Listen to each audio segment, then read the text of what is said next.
اللہ کے نام پہ میری مدد کر دو۔ معاف کر دو بھائی، معاف کر دو۔ اللہ تمہیں کروڑوں کا مالک بنائے، 10-20 کی مدد کر دو۔ یہ لو، تم نے میرا دل خوش کر دیا۔ یہ کیا کر رہے ہو؟ میں نے تو اللہ کے نام پہ خیرات دی تھی۔ کیوں اسے خیرات دے رہے ہو؟ میں اسے خیرات اس لیے دے رہا ہوں تاکہ اس کی غریبی ختم ہو سکے۔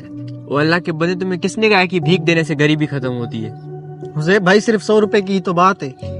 حیدر، بات 100 روپے کی نہیں ہے۔ آپ نے دیکھا تھا کہ ہم نے پچھلی مرتبہ بھی ایک سوشل ایکسپیریمنٹ کیا تھا۔ ہم نے 2 بچوں کو بھیجا تھا، ایک بچے کو ہم نے فروخت کے لیے چیزیں دی تھی اور دوسرے کو پھٹے ہوئے کپڑے پہنا کے فقیر بنا کے بھیجا تھا۔ اور آپ کو یاد نہیں کہ وہ فقیر بچہ رات کو 800 روپے لے کر آیا تھا اور جس کو ہم نے فروخت کے لیے چیزیں دی تھی وہ صرف 150 روپے لایا تھا۔ اس سے یہ واضح ہوتا ہے کہ ہم باحیثیت قوم، ہم غریبوں کی تو حوصلہ افزائی کرتے ہیں لیکن ہم مزدوروں کی نہیں کرتے۔ ہم تو دکان والوں، ریڈیو والوں کے ساتھ 1-1 روپے کا حساب کرتے ہیں، لیکن جب ہم فقیروں کو دیتے تو ہم یہ سمجھتے کہ ہم پر تو جنت واجب ہو گئی۔ تم جھگڑا بعد میں کرتے رہنا، مجھے 100 روپے دو، مجھے آگے جانا ہے۔ تم چپ کرو بھکاری۔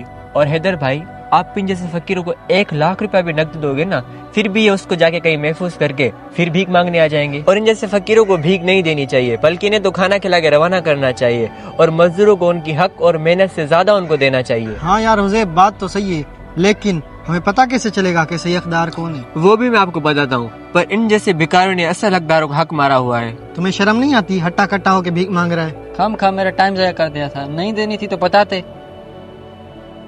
تم جیسے لوگوں کی وجہ سے روزانہ میرا لاکھوں کا نقصان ہوتا ہے۔ دیکھا، اب میں آپ کو بتاتا ہوں کہ 100 روپے کا اصل حقدار کون ہے۔ آپ چلیں میرے ساتھ۔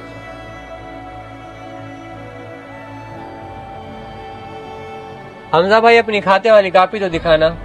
کیوں بھائی، سب خیریت تو ہے؟ جی بھائی، ہمیں اس کاپی میں دیکھنا ہے، تمہیں سب سے مستحق ہے، ہمیں اس کی مدد کرنی ہے۔ 1 منٹ بھائی، میں دکھاتا ہوں آپ کو۔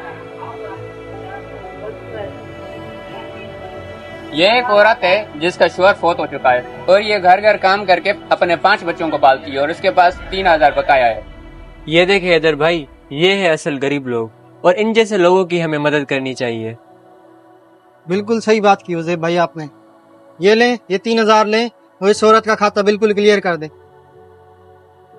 حیدر بھائی، آپ ایسا کریں، ڈیلی بیسس پہ آپ پیسے جمع کرتے جائیں اور مہینے کے آخری تاریخوں میں کسی غریب کا اس کو حق ادا کر دیں۔ بالکل صحیح کہا حذیف بھائی آپ نے، مجھے یہ کام کر کے دل کا بہت سکون ملا ہے، آگے سے میں اب ایسا ہی کروں گا۔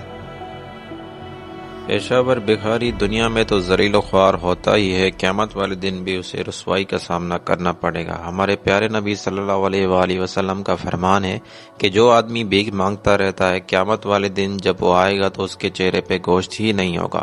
پیشہ ور بھکاری کو بھیک دینا کوئی ثواب کا کام نہیں بلکہ بہت بڑا گناہ ہے۔ اگر آپ کو ہمارا میسج پسند آیا ہے تو اسے اپنے دوستوں تک ضرور پہنچائیں۔